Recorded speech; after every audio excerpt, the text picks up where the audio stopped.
because she takes a lot of pressure off Angel, and Angel takes a lot of pressure off her, So it's a good relationship they have. Angel spoke up for Camilla after the game. She was saying that, hey, she told Camilla, look, can't nobody stop you. You're gonna stop her. Just installing confidence in Camilla. That's what leaders do. But as far as Angel though, I'm a bit concerned because I don't want them to put too much pressure on Angel, knowing she's not 100%. Angel Reese has been declared unavailable for the upcoming game as she continues managing a persistent back injury. The Chicago Sky forward remains sidelined while dealing with ongoing physical concerns that have affected her recent performances. Additional roster complications include Ariel Atkins remaining out indefinitely with no established timeline for return. Atkins did not accompany the team during their current road trip, suggesting her absence may extend further into the schedule. Meanwhile, both HVL and Michaela Onyen were carry questionable designations for the next contest. To put too much pressure on Angel, knowing she's not 100%. I'm watching her last game. Man, she's trying to do everything she can, but man, it just feel like this is not the time to force her to play through injuries because you're not playing for anything. I think if it takes for her to sit out 2 weeks to get her back right. Reese's recent return to action raised concerns about premature comeback attempts. During pregame preparations, visible stiffness appeared more pronounced than typical baseline levels. Throughout game action, rust was evident in her movements, though her competitive drive and game intensity allowed her to maintain effective performance levels despite physical limitations. The organization faces criticism regarding injury management protocols, with suggestions that complete recovery should take precedence over rushed returns to competition. When players operate below full capacity, extended rest periods may prove more beneficial than attempting to play through discomfort.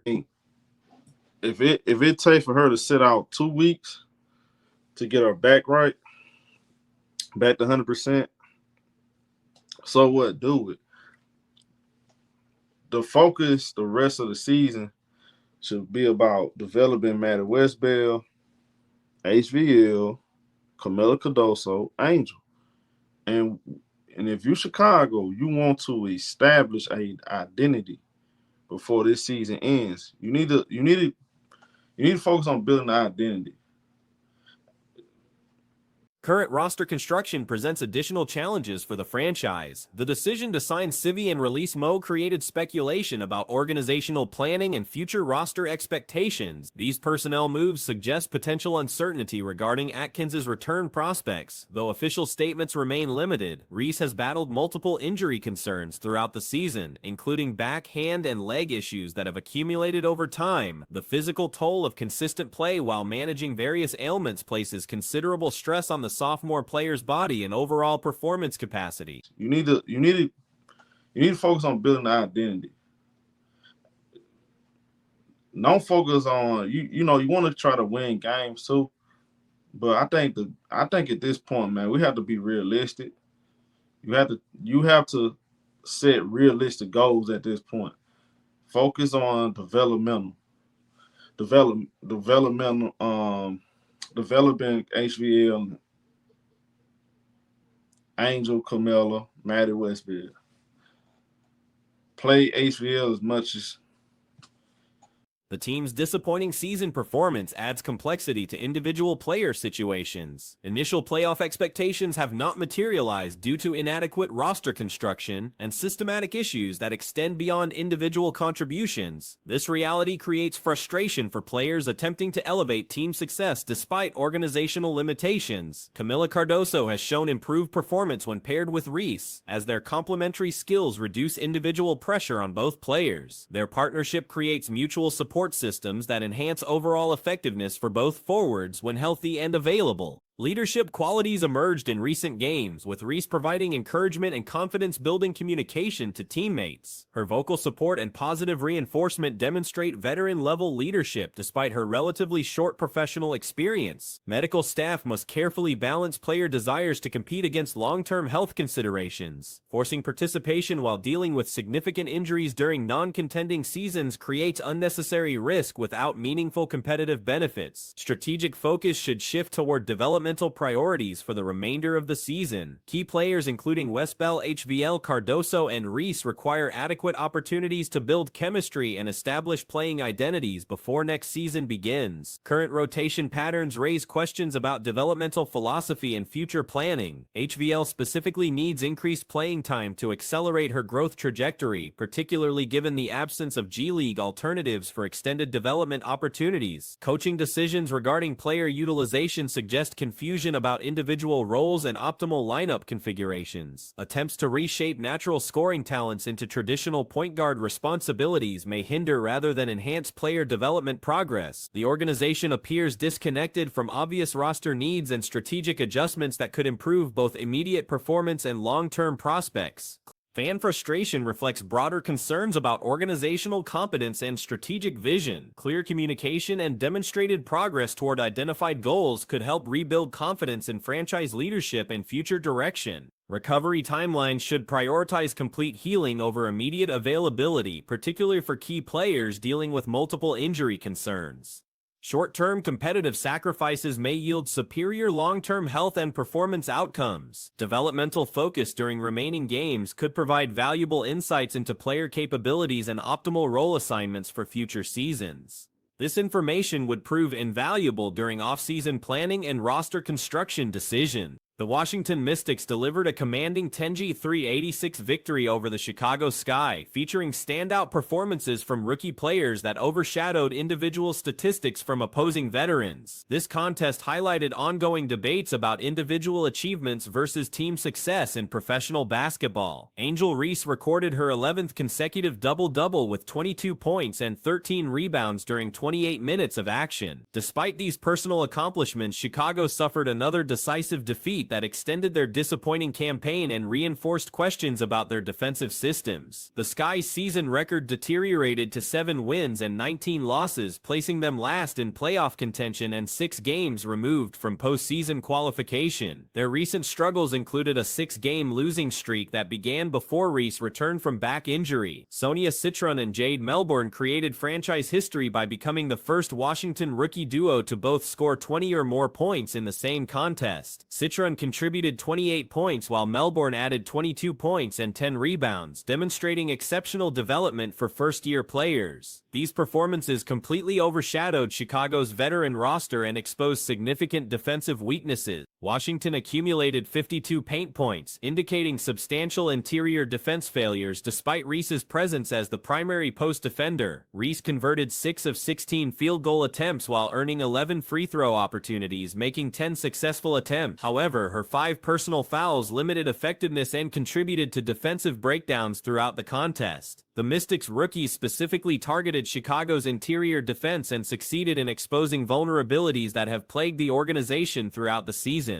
Their combined production represented the type of impactful rookie contributions that championship contenders require. Coach Tyler Marsh directly addressed defensive shortcomings following the defeat, particularly emphasizing paint protection failure. These comments represented implicit criticism of interior defenders who struggled to establish defensive presence against aggressive offensive attacks. Commentary teams noted several embarrassing moments during the broadcast, including missed layup attempts and defensive breakdowns that generated visible reactions from announcers. These incidents highlighted execution problems that extend beyond statistical measurement. Shakira Austin delivered memorable on-court taunting directed at Reese during the first quarter, using hand gestures while scoring effectively in the post. Broadcasting personnel acknowledged the gesture, creating additional attention around defensive struggle. The taunting incident captured broader themes about Chicago's defensive reputation and their inability to establish intimidating presence in home contests. Such moments reflect poorly on players tasked with anchoring team defense systems. Austin's dominance continued throughout the game as Washington systematically attacked Chicago's interior defense. The Mystics established clear advantages in paint scoring while limiting the Sky's ability to respond effectively on either end. Chicago managed 86 points, representing 9 more than their season average, yet their offensive improvement proved meaningless against defensive collapses. This pattern has characterized their entire campaign, where individual scoring cannot compensate for systematic failures. The defeat emphasized growing concerns about roster construction and organizational direction. Management decisions regarding veteran acquisitions and draft selections have failed to produce competitive results or sustainable improvement. Recent social media controversy emerged when veteran analyst Candace Parker ranked Reese in the third tier during podcast discussions about league talent evaluation. Parker's assessment focused on players' ability to serve as primary options and carry teams to victories. Parker specifically questioned which established players Reese could be selected over when constructing competitive rosters. Her analysis highlighted offensive limitations and questioned overall impact compared to elite performers like A'ja Wilson and Breanna Stewart. Reese responded through social media posts, suggesting Parker was seeking attention rather than providing legitimate basketball analysis. This reaction demonstrated priorities focused on public perception rather than addressing performance concerns raised by respected observers. Parker's evaluation aligned with observable evidence from Chicago's disappointing season, where individual achievements have not translated into team success. The criticism represented honest assessment rather than personal animosity toward any specific player. The analyst emphasized differences between role players and primary options when evaluating talent tiers. She acknowledged Reese's rebounding abilities while questioning broader impact areas necessary for championship-level contribution. This controversy highlighted broader patterns where social media responses take precedence over on-court improvement efforts. Such reactions suggest misplaced priorities during periods requiring intensive skill development and team-focused commitment. Comparison with other rookie performances reveals stark contrasts in organizational impact and individual development. Caitlin Clark transformed Indiana's culture while elevating teammate performance levels throughout her debut season. The Fever's improvement under Clark's leadership demonstrated how elite players enhance surrounding talent rather than simply accumulating personal statistics. This transformation created sustainable foundation for future success and genuine fan excitement. Clark's approach emphasized team chemistry and collective achievement over individual recognition or social media presence. Her leadership style fostered improvement across the roster while maintaining focus on basketball fundamentals and winning strategy. Players like Kelsey Mitchell and Lexi Hull experienced significant development playing alongside Clark, becoming more confident and effective in their respective roles. This elevation of teammate performance represents hallmark characteristics of genuine franchise players. Boston's partnership with Clark exemplifies collaborative excellence, where both players contribute to team success without competing for individual attention. Their chemistry creates multiplying effects that benefit the entire organization's development trajectory. The contrast between Chicago's decline and Indiana's ascension illustrates fundamental differences in player impact and organizational culture. Statistics without victories create hollow achievements that fail to generate sustainable progress or fan enthusiasm.